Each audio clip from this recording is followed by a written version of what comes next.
and a public broadcaster's reputation being tarnished. Amal Rajan, BBC News. Well, this morning, Carrie Gracie has been explaining her decision to resign as BBC China editor further. 6 months ago, we discovered the pay discrepancies at the BBC. They affected me very directly. I've spent the intervening time trying to put them right through an equal pay complaint, through a formal grievance. I've repeatedly told management that I would not find it possible to go back to China in the new year without the grievance resolved. It is still unresolved, and I cannot collude in what I see as unlawful pay discrimination. Well, Kiran Dorka is an employment and discrimination lawyer from Lee Day Solicitors and joins me now. Thank you, Kiran, for coming along. How much do you think what Carrie Gracie has said is going to open up further this whole conversation about equal pay? I think it's a really important conversation that has been ongoing now for some time, for over 40 years to be exact. These kinds of news stories help other women realise that actually if it's happening within the BBC, it's probably happening within their organisations. Equal pay is something that has been fought for a very long time, but there remains a real secrecy around how pay is decided and why pay is decided in a certain way. So do organisations, do employers need to show greater transparency, and is the law around equal pay forcing them to do that or not as it stands?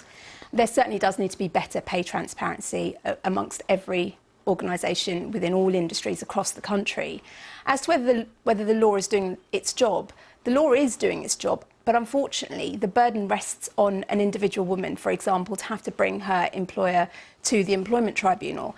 Really the solution lies with the employer to ensure that they are properly considering how they pay women as compared to men. And also I should just say that this really is an issue for people of colour as well, because race pay disparity is another real problem area. And it's not easy, obviously, for an individual to take that step. Many of the tweets, once this news broke about Carrie Gracie, commented on how brave she was, because it isn't easy for an individual to take that step, is it? It's not easy for an individual to take that step, and she's incredibly brave to write the letter that she did today. The BBC press release in relation to this said fairness in pay is vital. A significant number of organisations have published their gender pay figures showing that we are performing considerably better than many and are well below the national average.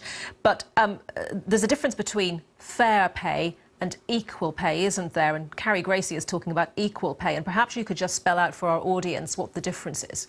Absolutely, equal pay for equal work. Where somebody is doing a job which either is similar or the same, or it's the value of the job is the same, then people should be being paid the same amount of money. I'm not sure I understand what fair pay is if it's not equal pay. It can't be fair where there is discrimination. As for the gender pay gap, that is a separate issue, and I think the BBC trying to hide behind the gender pay gap doesn't address the equal pay issue that she's currently dealing with.